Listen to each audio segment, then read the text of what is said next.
가구매라는 말 들어보셨나요? 최근에는 쇼핑몰 뿐만 아니라 이 리뷰가 달리는 모든 곳에 가구매 작업이 이루어지고 있는데, 가장 대표적인 예를 들자면 배달의 민족, 쿠팡이츠, 배달통 같은 평점과 리뷰가 있는 배달앱입니다. 이 밖에도 네이버 플레이스에 등록되어 있는 맛집 식당들이 수두룩한데, 이 중에는 허위 평점과 허위 리뷰가 수두룩합니다. 여러분, 요즘 온라인 강의 많이 들으시죠? 이 또한 리뷰와 평점이 있기 때문에 어느 정도 가구매가 있을 수 있습니다. 뭐든지 너무 100% 맹신하지 마세요. 이렇게 우리 주변엔 리뷰와 평점이 있는 모든 곳에 가구매 방식이 존재합니다. 제 얘기 잠깐 좀 하겠습니다. 최근에 유튜브 이벤트를 했었는데, 제 스토어에서 물건을 구매해 주시는 분들 중 추첨을 통해 이 소정의 선물을 드리는 이벤트였습니다. 제가 했던 게 혹시 가구매인가요?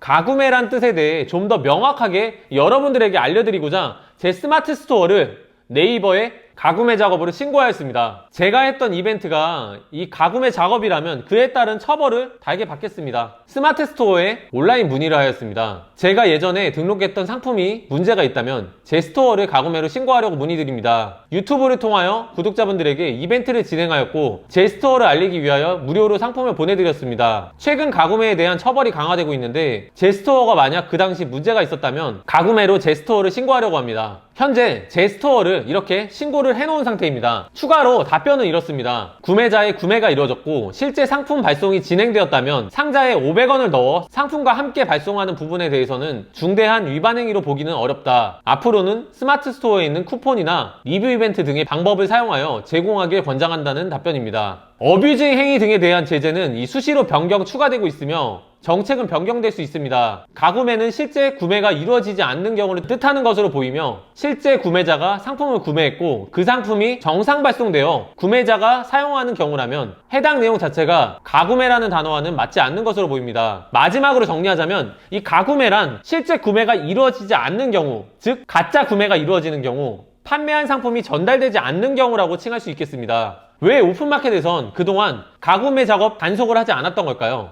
2017년도 기사입니다. 사실 네이버에선 이보다도 더 오래전부터 가구매 작업을 모니터링하고 단속했었습니다. 그리고 그렇게 적발된 업체도 정말 많았습니다. 하지만 적발되더라도 솜방망이 처벌에 그쳤기 때문에 이미 한 번이라도 가구매 작업을 해서 이득을 챙겼던 업체는 걸리지 않도록 더 치밀하게 지금 현재도 가구매 작업을 하고 있을 겁니다. 어떤 방법을 써서라도 이 상위 노출만 된다면 그만큼 얻는 수익도 커지기 때문이죠. 그렇다면 네이버에서 가구매라고 판단하는 기준은 무엇일까요? 정확한 기준을 네이버에서 공개하지는 않습니다. 다만 추정컨대 모든 집에 이 집 주소가 존재하듯이 인터넷 접속에는 각 개체별 IP가 존재합니다. 이 판매자와 구매자가 동일한 IP 주소를 사용할 경우 이를 가구매로 판단하는 듯 합니다. 그렇다면 가구매 적발 시에는 어떻게 될까요? 예전에는 가구매 적발 시 첫 번째는 경고에 그쳤습니다. 두 번째에는 등록된 상품 판매 중지로 이어졌습니다. 이렇게 솜방망이 처벌이 이어지자 계속해서 이 가구매 작업을 하는 판매자들은 늘어나고 있고, 처벌은 그만큼 점점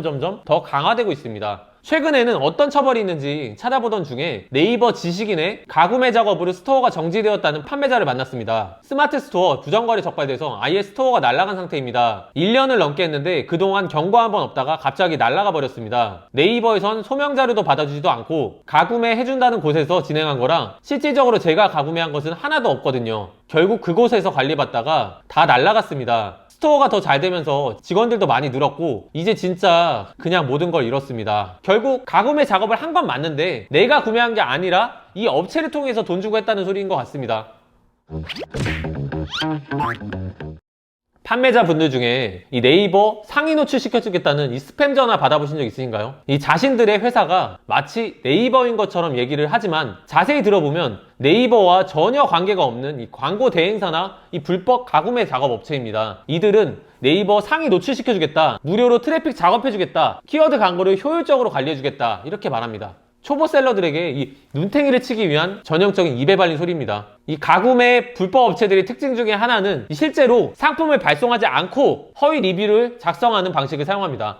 제가 3PL을 운영을 하다 보니까 가끔 저한테도 불법 가구매 업체한테 연락이 옵니다. 이들은 저에게 고객 운송장 명단을 고가에 구매하겠다고 합니다. 이들은 왜 저한테 운송장 번호를 구매하려고 하는 걸까요? 그 운송장 번호를 어디에 쓰려고 하는 걸까요? 여러분, 네이버는 운송장 번호를 입력해야만 이 판매 점수에 직접적으로 반영이 되기 때문에 실제 배송 완료가 찍히는 운송장 번호를 집어넣기 위함입니다. 예를 들어 쿠팡에서 판매된 운송장 번호를 저희 같은 업체에 구매한 다음에 네이버 스마트 스토어에 입력하는 시스템인 거죠. 이들은 지금도 네이버의 단속과 모니터링 조건을 피하기 위하여 여러 가지 불법적인 방법을 동원하고 있습니다. 지금 당장 불법적인 방법으로 상위 노출시킬 수는 있겠지만 추후에 가구매 작업을 한 것이 문제가 된다면 해당 가구매 업체들은 발뺌하며 조용히 사라질 것입니다. 해당 업체에 아무리 얘기해봐야 소용없습니다. 아무런 책임도 지지 않으려 할 겁니다. 체험단 리뷰어를 모집하여 실제 체험 후기를 작성하도록 중개하는 업체는 문제가 없어 보입니다. 다만 이 상위 노출을 위해 실제 물건을 발송하지 않고 허위 리뷰를 작성하는 불법 업체는 정말 조심하셔야 합니다.